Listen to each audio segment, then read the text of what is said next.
కూటమి ప్రభుత్వం అధికారంలోకి వచ్చినప్పటి నుంచి తిరుమల తిరుపతి దేవస్థానానికి సంబంధించిన అధికారులను వేధించడం, ప్రతిపక్ష పార్టీలకు చెందిన వ్యక్తులపై బురద జల్లడం పరమావధిగా మారిందని తిరుపతి ఎంపీ మద్దిల గురుమూర్తి విమర్శించారు.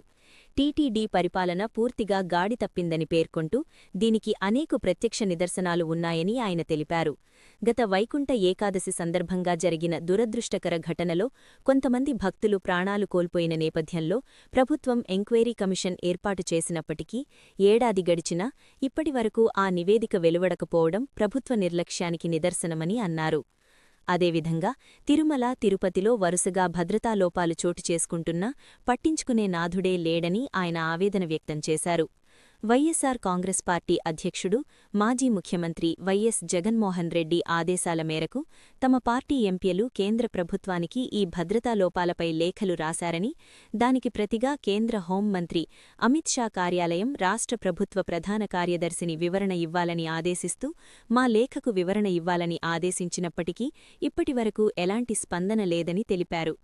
ఆలయాల భద్రతపై ఈ ప్రభుత్వానికి ఏమాత్రం చిత్తశుద్ధి లేదనడానికి ఇదే నిదర్శనమని ఎంపీ గురుమూర్తి అన్నారు. ఆలయాల పరిపాలనను పూర్తిగా గాలికి వదిలేయడం వల్లనే నిన్న అర్ధరాత్రి సమయంలో మద్యం మత్తులో ఉన్న వ్యక్తి గోవిందరాజస్వామి ఆలయంలోని నడిమి గోపురం ఎక్కి పవిత్రమైన కలశాలను ధ్వంసం చేయడానికి ప్రయత్నించాడని పేర్కొన్నారు. రాష్ట్రంలో విచ్చలవిడిగా బెల్ట్ షాపులు ఏర్పాటు చేయడం, నకిలీ మద్యం విక్రయాలు జరగడం వల్ల ప్రజలు తాగి ఏం చేస్తున్నారో వారికీ అర్థంకాని పరిస్థితి ఏర్పడిందని ఆయన విమర్శించారు. ఈ ఘటనకు కారణమైన వారందరిపై కఠిన చర్యలు తీసుకోవాలని, భవిష్యత్తులో ఇలాంటి ఘటనలు పునరావృతం కాకుండా తక్షణమే పటిష్ట చర్యలు చేపట్టాలని వైఎస్సార్ కాంగ్రెస్ పార్టీ తరఫున డిమాండ్ చేస్తున్నామని తిరుపతి ఎంపీ గురుమూర్తి స్పష్టం చేశారు. బ్యూరో రిపోర్ట్, స్ఫూర్తి India news, Tirupati. Stay tuned. స్ఫూర్తి ఇండియా న్యూస్, ఇది సామాన్యుడి చేతిలో అస్త్రం. మన ఛానల్ను సబ్స్క్రైబ్ చేయడం మర్చిపోవద్దు. కూటమి ప్రభుత్వం అధికారంలోకి వచ్చినప్పటి నుంచి తిరుమల తిరుపతి దేవస్థానంకు సంబంధించినటువంటి అధికారుల్ని వేధించడమే పనిగా పెట్టుకుంది. అలాగే ప్రతిపక్ష పార్టీలకు సంబంధించినటువంటి వ్యక్తుల మీద బురద చల్లడమే పరమావధిగా కూటమి ప్రభుత్వం పెట్టుకునింది. తిరుమల తిరుపతి దేవస్థానం యొక్క పరిపాలన పూర్తిగా గాడి తప్పింది. దానికి ప్రత్యక్ష నిదర్శనాలు చాలా చూసాం మనం. వైకుంఠ ఏకాదశి అప్పుడు లాస్ట్ ఇయర్ ఒక అన్ఫార్చునేట్ ఇన్సిడెంట్ జరిగి కొంతమంది భక్తులు చనిపోవడం, దానికి సంబంధించి ప్రభుత్వం ఎంక్వైరీ కమిషన్ వేసింది. దానికి సంబంధించి రిపోర్ట్ అన్నారు. సంవత్సరం అయినా కూడా ఈ రోజుకి రిపోర్ట్ లేదు. అలాగే దీనికి సంబంధించి రిపీటెడ్గా సెక్యూరిటీ ల్యాప్సెస్ జరుగుతూనే ఉన్నాయి. వీటి గురించి పట్టించుకునే నాదుడే లేదు. దీనికి సంబంధించి వైఎస్ఆర్ కాంగ్రెస్ పార్టీ వైపు నుంచి గౌరవ మాజీ ముఖ్యమంత్రి వర్యులు వైఎస్ జగన్మోహన్ రెడ్డి గారి యొక్క ఆదేశాల మేరకు మా పార్టీ ఎంపీలు కేంద్ర ప్రభుత్వానికి మేము ఈ సెక్యూరిటీ ల్యాప్సెస్ మీద ఒత్తిడి చేసినప్పుడు ఆల్రెడీ ఈ లెటర్లు కూడా రాశాం.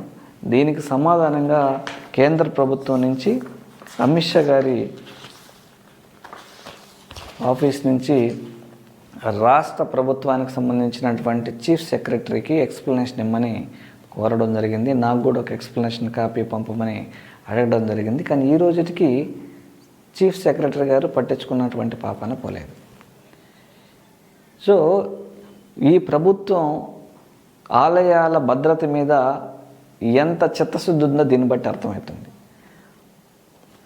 కంప్లీట్గా ఆలయాల యొక్క పాలనని వదిలేశారు కాబట్టి, గాలికి వదిలేశారు కాబట్టి ఈరోజు రాత్రి 11 గంటల నుంచి 1 గంట వరకు ఒక మందుబాబు నడింగ్ గోపురం పైకెక్కి పవిత్రమైనటువంటి కలశాలని డెమాలిష్ చేయాలని చూశాడు.